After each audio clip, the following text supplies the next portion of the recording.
Hello friends, तो आज हम Pakistan versus New Zealand fourth T20I का रिव्यू करने जा रहे हैं।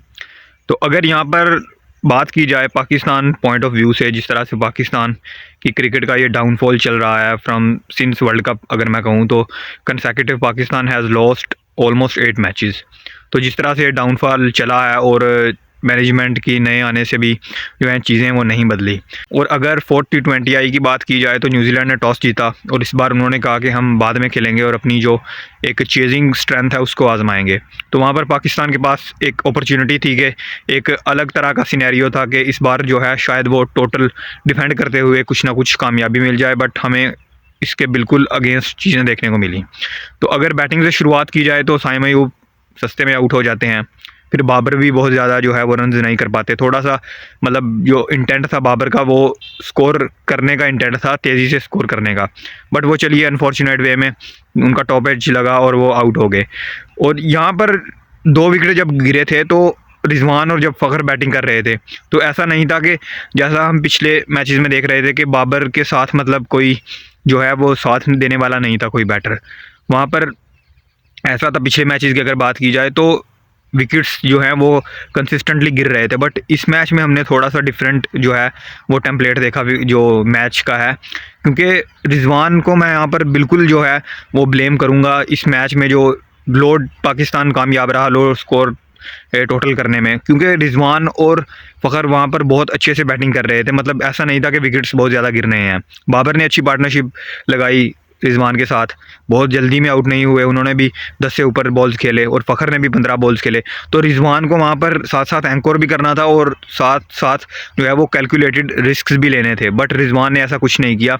उनके जो इंटेंशंस थे वही मतलब रन स्कोर करने के नहीं थे। वही हमें लगा कि जैसा कि पाकिस्तान ओल्ड फैशन क्रिकेट खेलता है T20 में, मतलब आप 160-70 में जिस तरह काम चला रहे थे हो इन पाकिस्तान, या फिर आप कह लो इन UAE आप करते आ रहे थे from since a long time, तो वहाँ पर वही हमें जो है वो टेम्पलेट दिखा फ्रॉम रिजवान।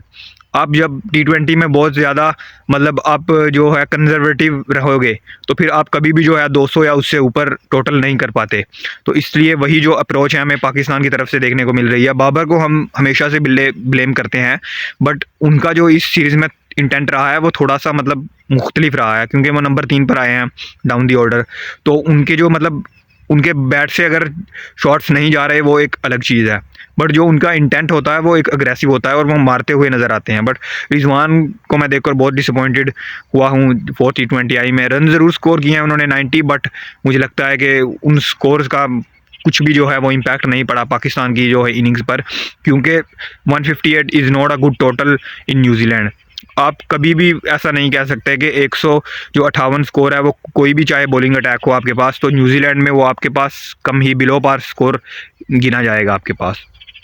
तो अगर बाकी बैटर्स की बात की जाए तो फ़खर बिल्कुल डिसअपॉइंटमेंट हुई उनको देखकर, क्योंकि उनके बैट से मिडल ही नहीं हो रहा था बॉल, और मैं समझता हूँ कि वो बिल्कुल ऑफ द कलर नज़र आ रहे थे। एंड देन अगर फिर इफ्तिखार की बात की जाए तो फिर से डिसअपॉइंटमेंट, और सबसे बड़ी डिसअपॉइंटमेंट मुझे सिलेक्शन को लेकर यह लगी कि आपने साहिबजादा फरहान को खिलाया एट नंबर 5। मतलब एक ऐसा प्लेयर जो डोमेस्टिक में पीछे से आपको परफॉर्म करता आ रहा है टॉप ऑर्डर में, पर्टिकुलरली एज एन ओपनर, आपने उनको जो है वो एकदम से आज़म खान नहीं परफॉर्म कर रहे तो आपने उनको नंबर 5 पर खिला लिया। This is pretty strange from Pakistan selection committee, क्योंकि आप अगर आज़म खान को, मैं पहली बात तो समझता हूँ कि उनको जो है वो पूरी सीरीज़ खिलाना चाहिए था।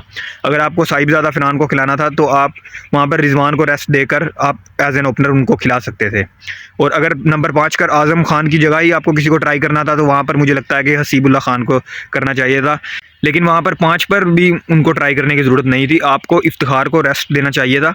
और आप जो एक इस सीरीज़ में एक न्यू सेटअप लेकर चले थे प्लेयर्स का, उन सबको ट्राई आउट करना चाहिए था आपको। वहाँ पर हसीबुल्ला भी उसमें शामिल होते हैं, फिर आज़म खान को भी आपको पूरे मौके देने चाहिए जिस तरह आप साइम अयूब को दे रहे हो, क्योंकि उन्होंने भी अभी तक कोई इनिंग्स नहीं खेली। सिर्फ जो पहले मैच की जो उनकी इनिंग्स थी वो इम्पैक्टफुल ज़रूर थी, उसके बाद से उनके बल्ले से भी रन नहीं आए।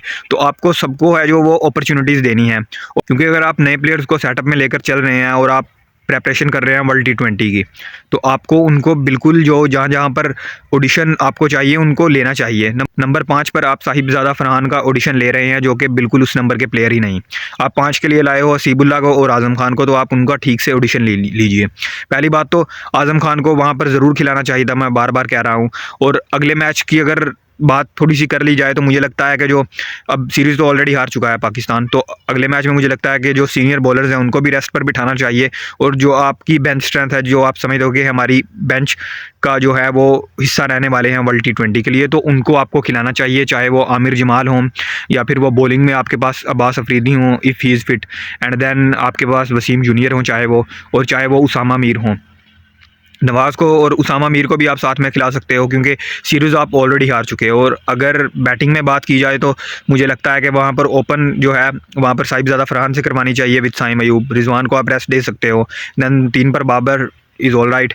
दैन मुझे लगता है कि आप आज़म खान, हसीबुल्ला खान, इन दोनों को जो है वो एक साथ खिलाइए, राइट। क्योंकि अगर आपने इन प्लेयर्स को लिया है अपने साथ, मतलब अपनी मैनेजमेंट का हिस्सा बनाया है और न्यूजीलैंड टूर, तो आपको उनको जो है वो मैक्सिमम अपॉर्चुनिटीज़ प्रोवाइड करनी है बिफोर T20 वर्ल्ड कप। क्योंकि अगर आप यहाँ से बात करो कि अब अगर आप इन पर जो है वो मतलब ज़्यादा भरोसा नहीं जताते इन प्लेयर्स पर, तो आप आगे चलकर जो आपकी सीरीज़ नेक्स्ट होने वाली है अगेंस्ट न्यूजीलैंड वटेवर, या फिर आपके अगेंस्ट इंग्लैंड या फिर आयरलैंड, तो आप फिर से जो है PSL के बाद से वो नए प्लेयर्स को नया एक मिडिल ऑर्डर लेकर जाओगे, which is not a good thing for Pakistan cricket. Azam Khan is really a talented guy also. Hasibullah Khan और साहिबजादा फरहान को भी हमने देख लिया है डोमेस्टिक में जिस तरह से उन्होंने परफॉर्म किया है।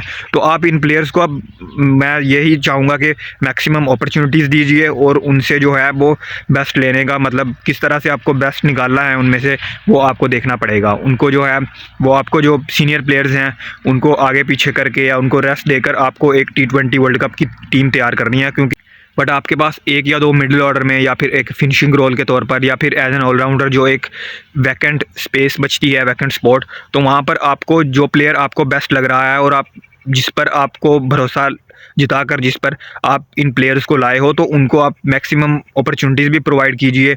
और आप देखिए कि किस तरह से मतलब आप कॉम्बिनेशन बनाना चाहते हैं फॉर T20 वर्ल्ड कप।